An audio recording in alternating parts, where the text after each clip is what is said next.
What's up guys, Philip here today, bringing another episode of my What If Game series on my newly branded channel.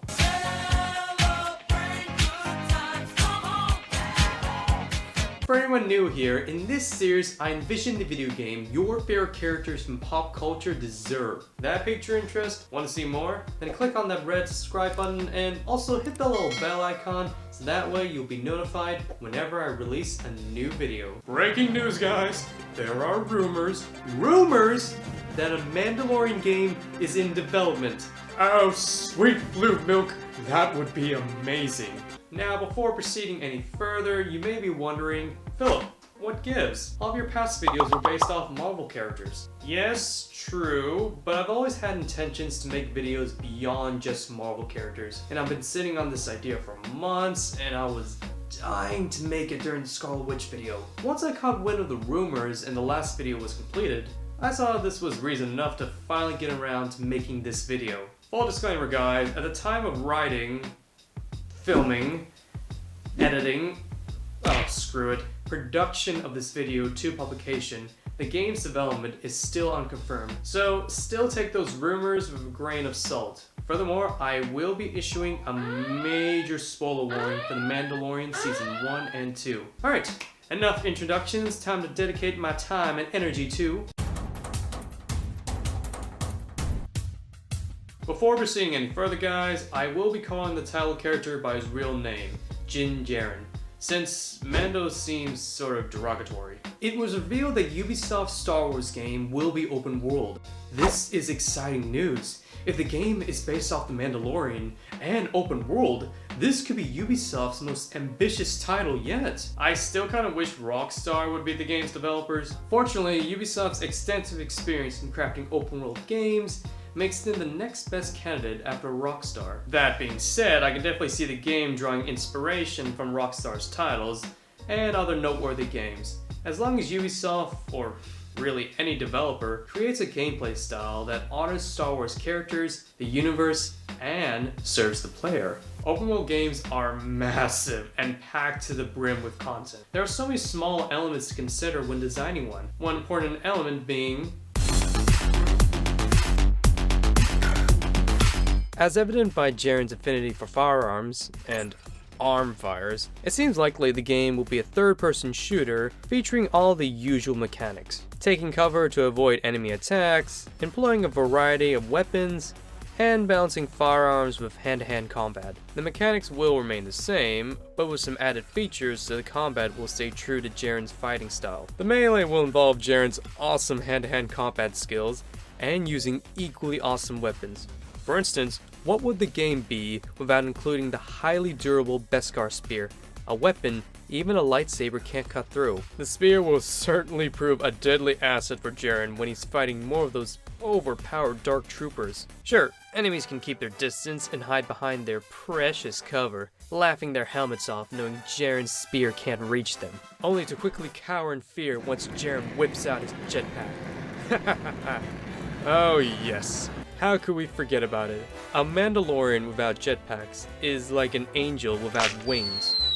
Players can use the jetpack to vertically maneuver around the battlefield, giving them a tactical advantage over their enemies. Literally. As seen here from Battlefront, the jetpack can only be used momentarily before requiring time to cool down. The same goes for Djarin's flamethrowers too. When Djarin finds himself surrounded by enemies, players can unleash one of his many secret weapons, the whistling birds. If players don't want to go in guns blazing, they can instead stealthily sneak up to enemies and take them out. According to Djarin's wiki page, his helmet can track heat signatures, long-range audio signals, and detect footprints.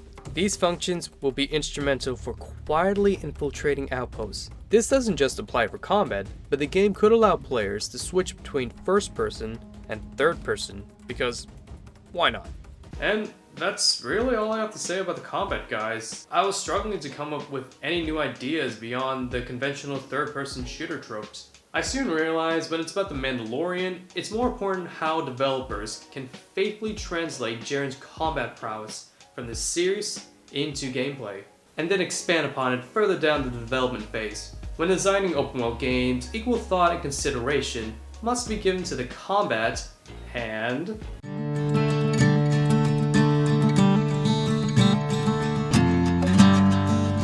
Honestly, if there's one word to best describe brilliant exploration, it's immersion. Open world games are literally designed to be explored.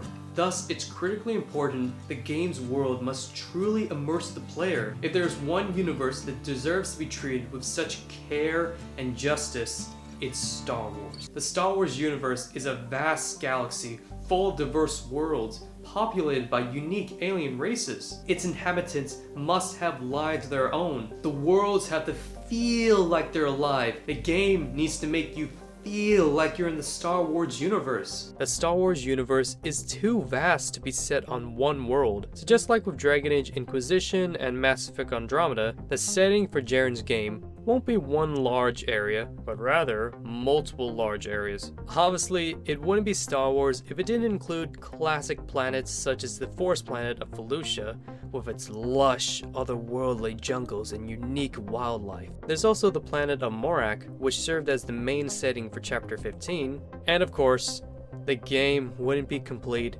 without including Tatooine, the very first planet introduced in the original film. This would be every Star Wars fan's dream come true, to explore Luke Skywalker's homeworld. Just picture it in your mind, guys. Walking along the sand dunes as a massive sandcrawler comes driving close by, negotiating with Jawas and Tusken raiders, gliding over the vast desert on a speeder bike. Oh, it would surely satisfy any Star Wars fan. Mad Max, Assassin's Creed Origins, and Journey are excellent inspirations in the design of Tatooine. As for other iconic locales like Coruscant and Hoth, it would be great to include them, except for the fact that there's nothing to do on Hoth. In regards to Coruscant, it's more for technical and time purposes. Crafting and generating a place like Coruscant, not even the entire planet, would require a staggering amount of time and unfortunately crunch to bring it to life. I'm not saying developers should include Coruscant, and by God I hope they do, but an open world Mandalorian game featuring several settings is large enough already, and having a location like Coruscant would mean more time to develop the game, and consequently Star Wars fans would have to wait longer for a release. Coruscant would be more suited as a sole location for a separate game. RIP 1313. Jaren won't be trekking across these familiar locales on foot, however. Speeder bikes will no doubt be an essential mode of transportation. It would be a grievous insult to Star Wars fans if they weren't there. On top of speeder bikes, land speeders are also available if players want to traverse the environment some other way. There are too many speeder models to cover in this video, but hopefully the developers add in the Jobin T85, the CK6 Swoop, the Unadur class jump speeder, and the X-34. As for the jetpack, it's really only suitable for simple platforming parts, combat scenarios, and not for long-range travel. If players wish to do so, they can hire various creatures to travel across the environment. Yes, I understand the creatures are slower than hovercrafts, but it'll be good to give players more choices for exploration. Like with many open world games, players can call their mount to their location, no matter the distance between them. For hover vehicles, players can remotely recall them using Jaren's van braces, while for creatures, it's more of a special vocal signal, depending on the creature. When they're not pursuing the main story, players have the freedom to undertake various side activities. Grand Theft Auto, Red Dead Redemption, The Witcher 3, and Assassin's Creed are incredible examples. The number of activities you could do in those games was overwhelming sometimes. Considering his profession, bounty hunting would be a no-brainer addition. Completing bounty missions will reward players with credits. NPCs can give players quests that range from hunting down creatures to pod racing. Yeah, pod racing is still a thing. Now I think it would suit the game to include a hub area, a place where Jaren can retire, rest up for his next mission. The big question is, what will be the hub area? Jaren's personal ship, the Razor Crest, is the most likely and logical option. While I do believe in implementing the Razor Crest as the hub area is appropriate, it wouldn't make sense depending on the game's setting within the story, especially after, spoilers ahead, Chapter 14. Because the show is still currently running with Season 3 in development, there's a debate whether the show should be set before Season 1, or after Season 2, or even Season 3. A pre-Season 1 story would definitely be easier to write, as the developers won't have to keep up with the show's production and thus craft a consistent narrative. For the sake of time, I wouldn't be surprised if the developers chose pre-Season 1. Personally, I hope it's set after Season 2 because I have an idea where the hub area is Moff Gideon's ship, which was taken by Jaren and his allies at Season 2's finale. Having a spaceship as the hub area is the most appropriate option for an open-world Star Wars game. Here, Jaren can form strong companionships with his allies through engaging in deep conversations or helping them resolve their personal issues through completing side missions. If that sounds a lot like Mass Effect, well, you're right. Mass Effect's universe is one of the most expansive and lore-driven in any media, one of the only few to rival Star Wars in scope. So it will be apparent for the Mandalorian game to be heavily influenced by BioWare's sci-fi series, with the Normandy as a clear inspiration for the Mandalorian's hub ship, along with the Phantom Pain's mother base, Splinter Cell's Paladin, the House of Hades, and Wolfenstein's U-boat. On top of interacting with NPCs, players can participate in recreational activities in between exploring the ship. Some activities can include putting Jaren's combat skills to the test in arena trials in one of those hologram training rooms, practicing firearms at the shooting range through timed challenges, and researching about other planets, species, or immersing themselves in Mandalorian history. This is why I personally prefer the Imperial ship over the Razor Crest. Don't get me wrong, it's a cool ship, except it's so small that there's nothing to do there. Having Jaren interact with other characters is consistent with his character development. Over the past 2 seasons, we see Jaren forming strong relationship with others, Mandalorian and otherwise. Including character interactions in a hub area is a testament to Jaren's growth. Alright, I think I talked enough about exploration. Moving on to...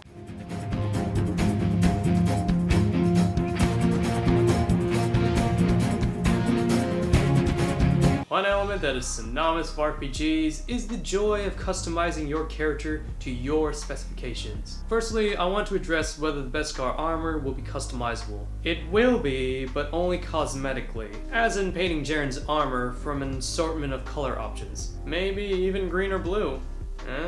Paraphrasing Sabine Wren here, Mandalorians cherish their armor like it's a part of their identity. It would be out of character for Jaren to casually wear anything else. Beskar ally alone is hard to come by. It would be out of character for Jaren to swap his extremely rare Beskar for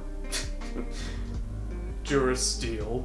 Furthermore, wearing something less durable than Beskar would bring Jaren at a massive disadvantage in combat. Instead, extensive weapon modification will compensate for the lack of armor customization. Back at the hub ship or transport ship, players can upgrade Jaren's arsenal and add accessories to enhance their performance. Hopefully, we'll be treated to some crisp, smooth animations again.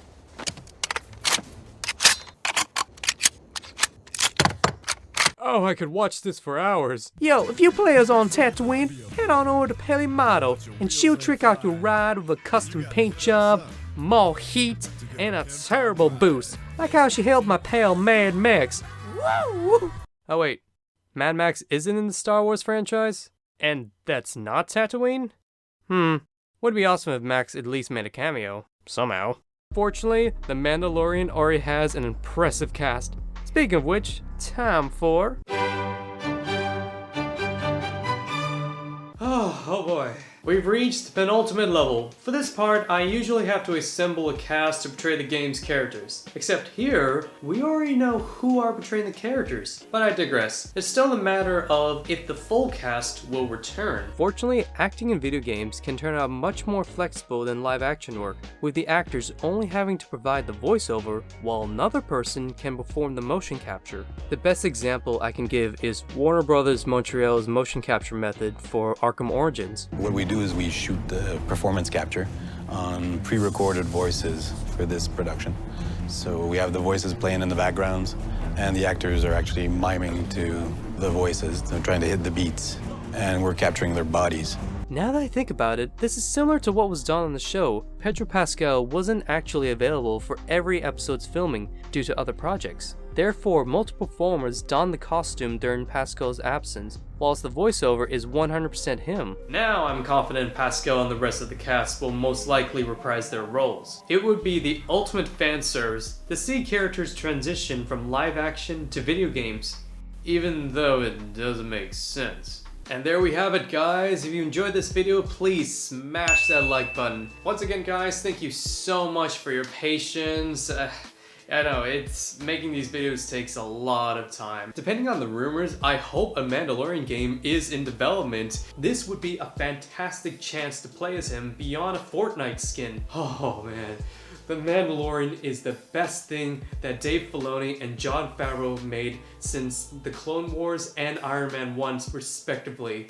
If Ubisoft isn't making the game, which developers do you believe are best qualified for the job? Please, share your thoughts in the comments down below. I would love to hear them. Alright guys, Philip is signing off for today. I hope you're doing well wherever you are, and take care of yourselves.